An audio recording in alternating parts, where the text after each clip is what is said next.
Welcome back friends, स्वागत है आप लोगों का मेरे इस यूट्यूब चैनल इकॉन इनसाइट्स पे। लास्ट क्लास में हम लोगों ने कैपिटल मार्केट के बारे में देखा, कैपिटल मार्केट को समझा, कैपिटल मार्केट है क्या, और कैपिटल मार्केट को हमने दो पार्ट में डिवाइड किया था, प्राइमरी एंड सेकेंडरी में।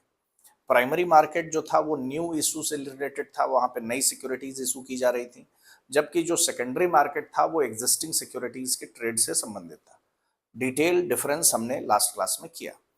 आज हम लोग जो इंस्ट्रूमेंट हैं कैपिटल मार्केट में से, उन्हीं इंस्ट्रूमेंट्स में से कुछ इंस्ट्रूमेंट्स को उठाने वाले हैं। जैसे फॉर एग्जांपल पहला जो इंस्ट्रूमेंट है हमारे पास वो है शेयर्स। कंपनी के शेयर,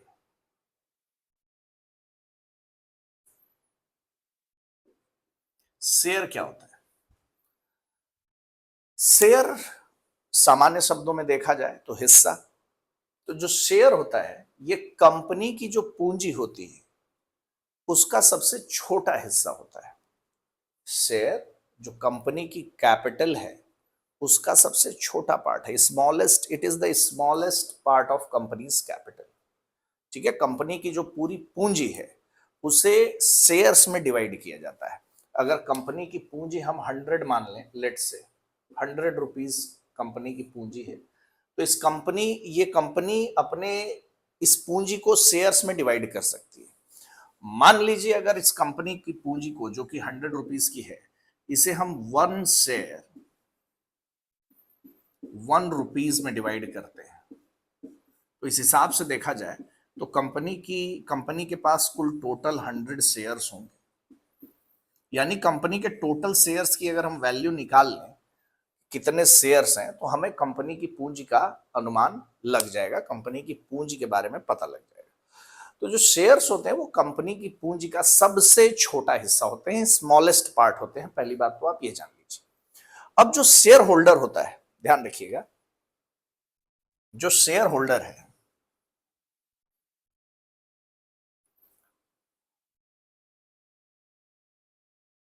अब क्योंकि शेयर होल्डर कंपनी की पूंजी में एक शेयर रखता है, उसका एक हिस्सा है, तो हमेशा ध्यान रखिएगा जो शेयर होल्डर्स होते हैं, शेयर होल्डर्स मैं उन्हें कह रहा हूं जिन्होंने कंपनी के, शेयर होल्डर वे लोग हैं जिन्होंने कंपनी के शेयर को खरीद रखा है, जिन्होंने कंपनी के शेयर्स को बाई किया हुआ है, वो शेयर होल्डर है। तो हमेशा ध्यान रखिएगा जो शेयर होल्डर होता है ये कंपनी में पार्ट ओनर होता है।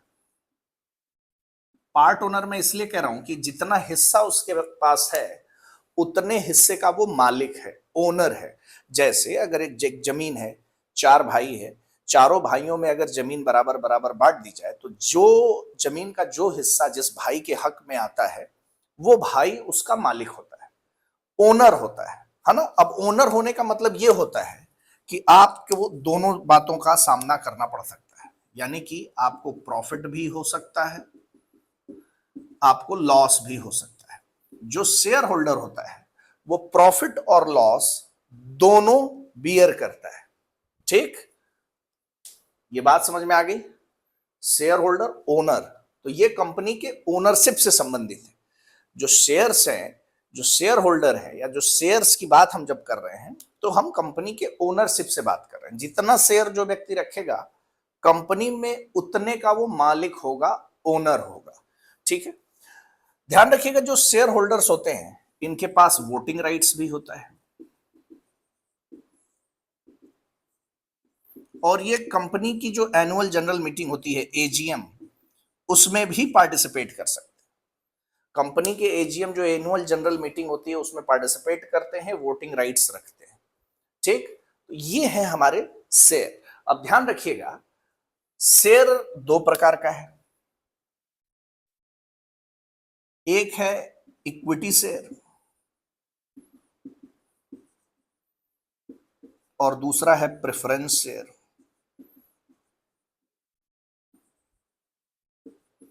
Equity share and preference share. जो इक्विटी शेयर होता है, जो इक्विटी शेयर है ये आपको ओनरशिप राइट देता है, साथ ही साथ वोटिंग राइट भी देता है। ठीक है। जो इक्विटी शेयर है ओनरशिप राइट है, वोटिंग राइट है।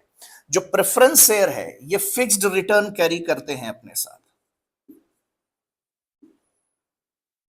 ठीक है। और यहां पर अगर वोटिंग राइट की आप बात करेंगे तो यहां पर जो वोटिंग राइट है वो नहीं दिया जाता। जो प्रेफरेंस शेयर होल्डर्स होते हैं उनके पास वोटिंग राइट नहीं होता। फिक्स्ड रिटर्न कैरी करता है प्रेफरेंस शेयर, जबकि जो इक्विटी शेयर है इसमें ओनरशिप राइट है और साथ में वोटिंग राइट भी दी जाती है, ठीक है। यहां तक बातें क्लियर हो गई। तो ये है हमारे शेयर। शेयर आई थिंक आप लोगों को क्लियर हो गया होगा। अब यहां से हम लोग आगे बढ़ते हैं और अगला इंस्ट्रूमेंट लेते हैं,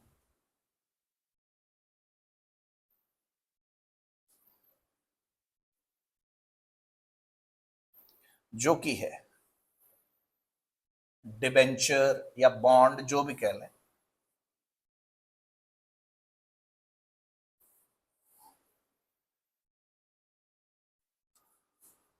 बॉन्ड या जिन्हें हम लोग डेटेड गवर्नमेंट सिक्योरिटी भी कह रहे हैं, जिसे हम, ठीक है। क्या होता है, ये एक प्रकार का डेट इंस्ट्रूमेंट होता है, ध्यान रखिएगा।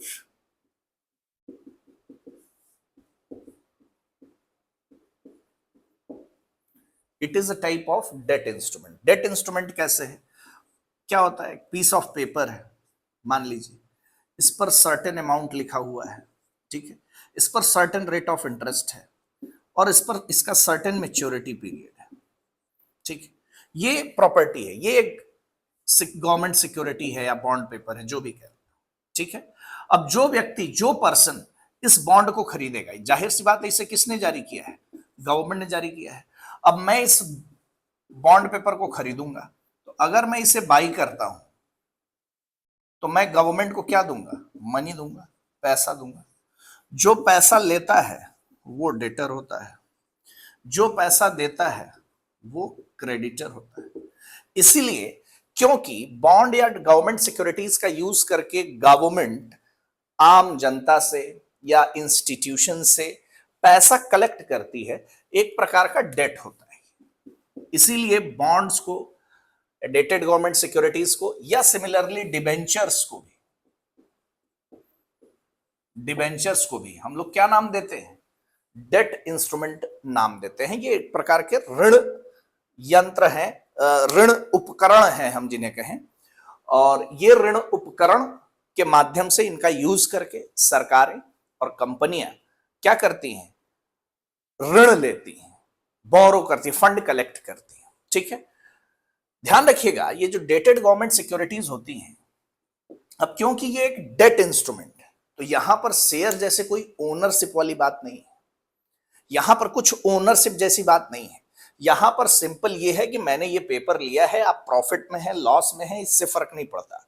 मैंने ये पेपर बाई किया है, आपको 5 इयर्स के बाद मुझे ये पैसा वापस करना हो। सिंपली मुझे ये पैसा चाहिए, जो भी इंटरेस्ट आपने स्टेट कर रखा है, जो भी इंटरेस्ट आपने यहां बता रखा है, उस इंटरेस्ट के साथ हमें पैसा वापस करिए। सिंपल सी बात। यही चीज डिबेंचर्स में भी है। तो बॉन्ड और डिबेंचर्स दोनों लगभग एक जैसे हैं। अंतर कहां आता है, bond are considered as risk free, इन्हें हम जोखिम मुक्त मानते हैं, रिस्क फ्री मानते हैं। क्यों, क्योंकि ये इशू किए जाते हैं किसके द्वारा, गवर्नमेंट के द्वारा, रिस्क फ्री है। इसीलिए इसमें जो रेट ऑफ इंटरेस्ट है, कंपैरेटिवली अगर डिबेंचर से कंपेयर करें तो रेट ऑफ इंटरेस्ट है वो लो होता है, ठीक है। वहीं अगर हम लोग डिबेंचर्स की बात करें, डिबेंचर्स को साथ में बता दे रहा हूं, डिबेंचर्स की बात करें तो ये यहां पे रिस्क एलिमेंट होता है, रिस्क इन्वॉल्व होता है, ठीक है। रिस्क एलिमेंट है। क्यों एलिमेंट है, क्योंकि because debentures are issued by they are issued by debentures are issued by private firms, ठीक है। प्राइवेट फर्म्स इसे जारी करती हैं, इसलिए रिस्क एलिमेंट होता है। अब क्योंकि रिस्क एलिमेंट है इसलिए जो रेट ऑफ इंटरेस्ट है वो कंपैरेटिवली हाई होता है। बहुत सारे लोग डिबेंचर्स को प्रेफर करते हैं, क्यों प्रेफर करते हैं? जो इन्वेस्टर्स होते हैं प्रेफर इसलिए करते हैं कि जो एफडी है, एफडी के कंपैरिजन में देखा जाए या बॉन्ड के कंपैरिजन में देखा जाए तो जो डिबेंचर है वो high rate of interest, high interest carry करते हैं। यही लोगों को आकर्षित करता है डिबेंचर्स में पैसा इन्वेस्ट करने का। तो bond and debenture, bond debt instrument है, डिबेंचर भी डेट इंस्ट्रूमेंट। बॉन्ड गवर्नमेंट जारी करती है, डिबेंचर प्राइवेट फर्म जारी करते हैं। क्योंकि बॉन्ड गवर्नमेंट जारी करती है इसलिए ये रिस्क फ्री है, क्योंकि डिबेंचर प्राइवेट एंटरप्राइज जारी करते हैं, प्राइवेट इंस्टीट्यूशन जारी करते हैं, इसलिए यहां पे रिस्क वाला एलिमेंट मौजूद है। क्योंकि बॉन्ड रिस्क फ्री है, बहुत कम जोखिम है, इसलिए जो रेट ऑफ इंटरेस्ट है वो कंपैरेटिवली लो है। यहां पर रिस्क वाला एलिमेंट मौजूद है, इसलिए जो रेट ऑफ इंटरेस्ट है वो कंपैरेटिवली हाई है। रेट ऑफ इंटरेस्ट हाई होने की वजह से ही डिबेंचर जो है कई सारे इन्वेस्टर्स के लिए एक आकर्षक इन्वेस्टमेंट की जगह, जो वेन्यू है वो बन जाता है। लोग प्रेफर करते हैं डिबेंचर्स को। ठीक है, तो शेयर्स, बॉन्ड्स एंड डिबेंचर्स। अच्छा, इनका लिक्विडिटी प्रेफरेंस भी ध्यान रखिएगा। अगर सबसे पहले लिक्विडाइज होता है तो सबसे पहले बॉन्ड लिक्विडाइज होगा, liquidity preference, then after debentures, then after shares. ठीक है, ये इनका लिक्विडिटी प्रेफरेंस है। अगर कंपनी को लिक्विडाइज किया जाता है, कंपनी को अगर लिक्विडाइज किया जाए, लिक्विडाइज करने का मतलब कंपनी को समाप्त करने की जो प्रक्रिया होती है, उसमें अगर कंपनी ने बॉन्ड जारी कर रखे हैं तो बॉन्ड सबसे पहले होगा, then after debenture, then after shares. ये कंपनी को लिक्विडाइज करने में सबसे पहले इन लायबिलिटीज को पूरा किया जाएगा। सबसे पहले बॉन्ड, फिर डिबेंचर्स, फिर शेयर्स। ठीक है, तो ये हमारे 3 इंस्ट्रूमेंट कंप्लीट हो गए। अब इसके बाद एक इंस्ट्रूमेंट और बचता है जो कि है म्यूचुअल फंड।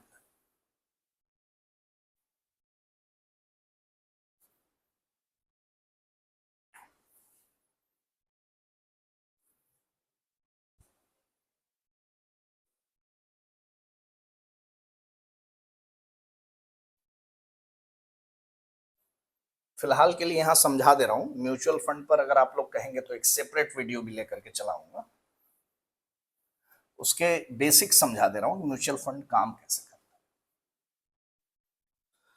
देखिए, जो म्यूचुअल फंड है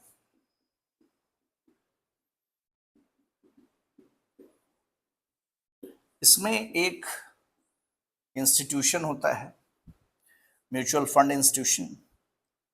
जैसे एसबीआई म्यूचुअल फंड है, बहुत सारे म्यूचुअल फंड है, ओसवाल, मोतीलाल ओसवाल म्यूचुअल फंड है। ये क्या करते हैं, एक फंड मैनेजर अपॉइंट करते हैं जो कि एक्सपर्ट होता है मार्केट का। ये मार्केट एक्सपर्ट होता है। ठीक है, मार्केट एक्सपर्ट है। अब इस फंड में लोग पैसा लगाते हैं, लोगों ने यहां पर पैसा लगाया। ठीक है, लोग अपना पैसा क्रिएट किए, एक पूल ऑफ मनी क्रिएट होता है। ठीक है, सबका पैसा यहां पर इकट्ठा हो गया। अब ये फंड मैनेजर का जो काम है वो ये है कि वो इस पैसे को डिफरेंट फाइनेंशियल इंस्ट्रूमेंट्स में लगाए, बॉन्ड्स में लगाए, शेयर्स में लगाए, डिबेंचर्स में लगाए, है ना, ऐसे और जगहों पर। ये जो डिफरेंट फाइनेंशियल इंस्ट्रूमेंट है इसमें पैसा इन्वेस्ट करे, और जो यहां से रिटर्न मिले वो अपना कमीशन यहां पर काटेगा, और कमीशन को काट करके बाकी का पैसा इन इन्वेस्टर्स को वापस कर देगा जिन्होंने म्यूचुअल फंड में पैसा लगाया है। ये होता है आपका म्यूचुअल फंड। ठीक है, फिर से बता दूं, एक पूल ऑफ मनी बनाया जाता है लोगों से पैसा लेकर के, एक फंड मैनेजर अपॉइंट किया जाता है, जो भी म्यूचुअल फंड चला रहा है वो एक फंड मैनेजर अपॉइंट करेगा जो कि मार्केट एक्सपर्ट होता है। ग्रुप ऑफ मैनेजर्स भी हो सकता है, ढेर सारे मैनेजर्स आ सकते हैं। इस पैसे को डिफरेंट फाइनेंशियल इंस्ट्रूमेंट में लगाया जाता है। ठीक है, और लगा करके मैक्सिमम रिटर्न पाने की कोशिश की जाती है। इन रिटर्न ये लोग अपना पैसा कुछ कमीशन काट लेते हैं और बाकी पैसा इन्वेस्टर्स को वापस कर देते हैं। ये होता है आपका म्यूचुअल फंड। आज का सेशन यहीं पर समाप्त करेंगे, नेक्स्ट क्लास में आएंगे तो आगे की चर्चाएं करेंगे। Till then bye bye, take care and have a good time.